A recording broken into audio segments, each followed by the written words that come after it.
moi j'aime bien régler les choses tout de suite, t'as vu, peu importe qui tu sais, si tu veux me parler, t'as vu, moi j'ai rien à me reprocher. Pour commencer, Djilan Thierry, enfin Tirelire, il est passé en interview sur la radio France Maghreb 2. Et dedans, il est revenu sur l'affaire avec Booba, par rapport aux influvoleurs. Écoutez. Quelle a été ta première réaction quand Booba s'est mis à attaquer les influenceurs en les appelant influvoleurs? Honnêtement, vraiment, hein, honnêtement, je m'en fous un peu. Moi, je vis pas à travers les gens et encore moins à travers de Booba. C'est-à-dire que s'il a envie de mener un combat qui parfois est juste, hein, parce que parfois son combat est juste, c'est bien. C'est bien de le faire. Et quand le combat devient ridicule, là, à part faire pitié, rien me vient à l'esprit. Pourquoi son combat est ridicule selon toi? Parce qu'il y a quand même beaucoup de personnes qui ont subi des arnaques. Et alors, t'as pas compris toute ma réponse. J'ai dit que son combat était juste à certains moments et parfois son combat était ridicule. Et franchement, le mec, il a vraiment un culot de fou. Car en fait, là, il fait comme s'il n'était pas visé dans l'affaire. Alors que c'est un des influenceurs qui a fait le plus de dingueries. Et si vous avez suivi toutes mes vidéos et regardé celle du Radji Radji, vous avez vite compris quel personnage il se cache derrière toutes ces cagnottes. D'ailleurs, en parlant de ça, il y a pas longtemps, je vous ai dit qu'il était en Palestine pour une soi-disant aide humanitaire. Et il me semble qu'il avait dit en vidéo qu'il ne pouvait plus créer de cagnotte, non? On m'empêche de faire du bien aux enfants du monde, hein, que ça soit ici, en Palestine, à Madagascar, peu importe où dans le monde. Et quand on fait sauter les cagnottes, qu'on les signale et tout, aujourd'hui, voilà, je me retrouve comme ça, qu'avec mon argent propre. Prêche le démon, prêche la haine. Ah bon, bizarre Djilan, mais où est passé l'argent que certaines personnes t'ont envoyé en privé? Car ouais, Djilan il peut plus créer de cagnotte, ça c'est vrai. Alors il est passé par une autre combine. En effet, il y a beaucoup de personnes qui ont été touchées par les bombardements qu'il y a eu en Palestine, il y a quelques jours, et moi-même. Et Djilan, ce qu'il a fait, c'est qu'il a pris soin de mettre des vidéos en story comme s'il était au milieu des bombardements. Alors que pas du tout, il était simplement dans un hôtel tranquille, assis à mettre des snaps, comme on peut le voir à l'écran. Enfin bref. Suite à ces vidéos et à son appel de fonds pour une école en Palestine, il a envoyé son RIB à certaines personnes qui l'avaient contacté et qui étaient touchées par ce qui s'était passé en Palestine. Donc ma question est, où est passé l'argent que les personnes t'ont envoyé en privé sur Snapchat grâce à ton RIB? Moi, par exemple, quand il m'attaque sur l'humanitaire ou sur des cagnottes, sans preuve ou tout ça, c'est ridicule. Parce que moi, quand il me fait sauter mes cagnottes ou quand il me permet de ne pas pouvoir récolter des gens pour des gens qui meurent de faim, je trouve ça ridicule, ouais. C'est-à-dire que moi, là, quand j'étais en Palestine et que j'avais besoin de 100 000 euros pour construire une école ou terminer la construction d'une école, j'ai pas pu le faire. Parce que justement, il y a des informations fausses qui sont relayées et ça m'empêche d'aider des enfants. Moi, le pain de ma bouche, il s'enlève pas. Tu sais, quand une cagnotte, elle saute, le pain de ma bouche ne s'enlève pas. C'est le pain de la bouche de ces enfants-là qu'on enlève. Alors oui, là, ça en devient ridicule. Personnellement, j'ai déjà ma petite réponse en tête. Mais je suis sûr que tu vas nous trouver une excuse, comme d'habitude. Hein, ma petite tirelire. Bon, on continue. Souvenez-vous, il y a pas longtemps, il a fait polémique suite à une vidéo où en gros, il faisait la promotion d'un produit contre le cancer. Je vous promets que je vous dis la vérité, c'est hallucinant. Uncity, ils ont quelque chose qui guérit les cellules cancérigeuses. C'est-à-dire que si tu as des cellules cancérigeuses dans ton corps, ce produit-là les tue. Et en fait, c'est pas vendu en... Cancérigène, ouais, pardon. Ouais, cancérigène. Et je vous le dis, Ahmed, il en a pris pour quelqu'un de sa famille. Mais je trouve ça hyper triste. Et d'ailleurs, vous pouvez pas en commander en France parce que c'est interdit. Mais ici, aux Émirats Arabes Unis, il y a une boutique où vous pouvez l'acheter. D'ailleurs, la boutique Uncity. Et ils viennent s'expliquer à la radio. Écoutez. Par rapport au fait, Djilan, d'avoir parlé des médicaments qui guérissaient du cancer, est-ce que tu regrettes d'avoir parlé de ça ou pas? Parce qu'il y avait aussi une polémique par rapport à ça.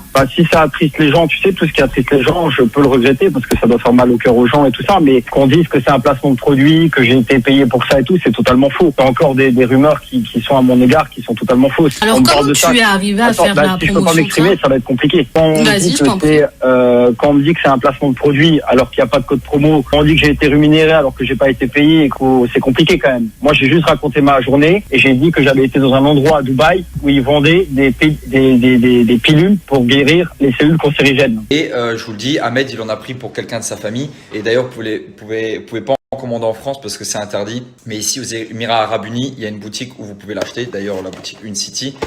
Mais il se remet jamais en question en fait. Même sur des choses comme ça qui sont très graves, c'est vraiment un truc de fou. Il se remet même pas en question. Que ce soit les cagnottes, ces aides humanitaires ou même ces arnaques. Et tiens, en parlant d'arnaques, vous vous souvenez, il y a 2 ans, je vous ai parlé de son arnaque avec son site 21 Pod, qui tenait justement avec Fidji. Pour ceux qui se souviennent plus, c'était ça. Pourquoi ils bloquent les gens qui ne reçoivent pas leur colis? Car en effet, plusieurs personnes se sont plaints sur Twitter après avoir commandé des paires d'AirPods sur 21 pods off. Ils ont vu Dylan faire la pub, donc par confiance, ils ont commandé. Mais la plupart des personnes, ils ont rien reçu. Beaucoup d'ados, mais surtout de parents qui voulaient faire plaisir à leurs enfants, ont clairement été arnaqués. Et je vous en passe quelques-unes en vidéo, mais je peux pas tous les passer, car il y a eu beaucoup de monde qui se sont plaints. Depuis, 21 pods off a complètement disparu. Et ben Monsieur Tirelire s'est expliqué également à la radio et comme à son habitude, il a pas fourni grand chose. Écoutez. Ce week-end, il y a une vidéo YouTube qui est sortie sur toi, je sais pas si tu l'as vue. Non, je peux pas voir tout ce qui sort sur moi, ça ferait beaucoup quand même. Qui dure quand même 1h30 et qui cumule pas mal de bons points, mauvais points te concernant. Ouais, mais si maintenant on en revient au fait que, comme vous le dites là, les AirPods, les machins, les cagnottes et tout, comment ça se fait que je suis en France et qu'il n'y a pas de plainte sur moi, il n'y a absolument rien? Mais comme je l'ai dit, je répondrai en détail demain en exclusivité à la chaîne à laquelle j'ai décidé de donner ces réponses parce qu'ils vont m'accorder plusieurs heures. Là, c'est trop court sur une radio en quelques minutes. Ah là, et non mais vraiment là c'est trop. Et tiens, en parlant de Fidji, je rappelle qu'ils étaient en couple il y a quelques années, avant que qu'on apprenne qu'il l'a frappé, etc. puisqu'elle avait tout déclaré en vidéo. Bref, et il y a quelques années, il lui a offert un Range Rover. Enfin, qu'en photo. Et c'est pas une blague, c'est Fidji elle-même qui l'avait déclaré en commentaire. Pas de chance pour elle, elle n'a pas pu adopter cette voiture. Et tiens, en parlant d'adoption, il y a quelques années, lors de son voyage au Sénégal, Dylan, il nous avait présenté une petite fille en vidéo, en disant que c'était sa fille, et qu'il était sur le point de l'adopter. Il avait lui-même fait 2 vidéos à l'époque. Ça c'est mon bébé ça. Oui, c'est mon bébé. Petit bébé. Petit protégé. Voilà, j'adopte seul. Au moins, s'il y a un truc avec la femme avec qui je suis ou que on se sépare, l'enfant, voilà, il sera toujours avec moi et voilà, je suis papa, c'est mon fils et je l'aurai de ses débuts jusqu'à la fin. Ah là là, et là vraiment ça me brise le cœur quand je vois ça. Comment on peut jouer avec le cœur des gens et encore pire des enfants? Et t'es pas le seul qui a joué sur ce sujet. À l'époque, il y avait même Jazz qui avait adopté un enfant. Enfin, elle avait justement mis une photo comme quoi elle allait adopter un enfant. Et depuis, plus de son, plus d'image. Mis à part le leur. Belle image qu'ils essayent de faire paraître sur les réseaux. Dylan il est également connu pour ses aides humanitaires, mais aussi pour la religion.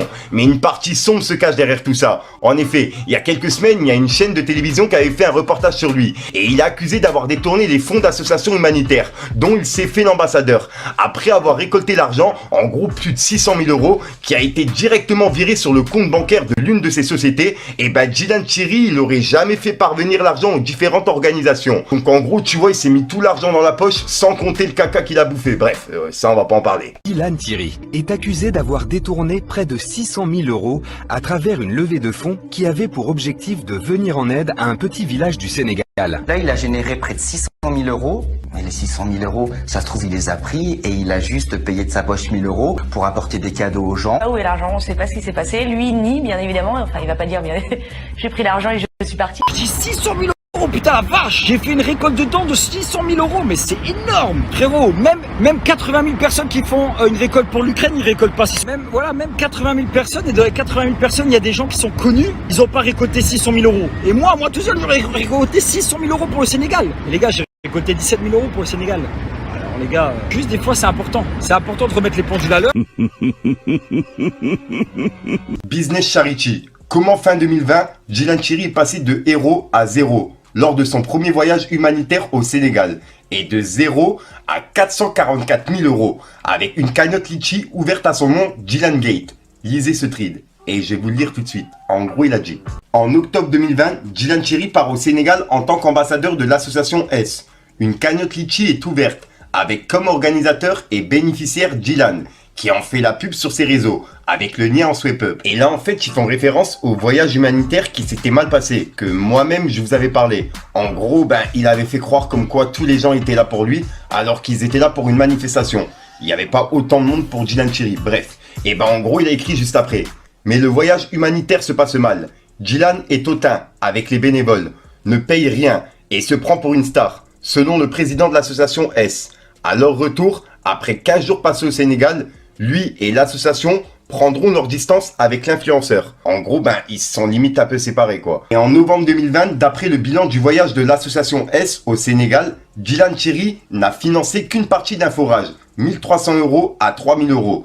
Et il n'a reversé aucun don. La vice-présidente, Madame G, devenu fan de Dylan, selon le président, démissionnera de l'association S. Et en décembre 2020, Madame G ouvre sa propre association T, dont elle est nommée présidente. Et également une cagnotte litchi dont laquelle est récoltée 8 915 €. Et la cagnotte sponsorisée par Dylan atteint 444 359 €. Mais s'il reste le bénéficiaire, il n'est plus l'organisateur. C'est à présent Monsieur B, le président de l'association S, qui, quand l'apprendra, 2 ans après, sera choqué et s'estimera victime d'usurpation d'identité. Et en janvier 2021, en gros l'année d'après, la cagnotte de l'association T de Madame G passera subitement de 8 915 € à 453 274 €, soit une augmentation de 444 359 €, le montant exact de celle pubée par Dylan.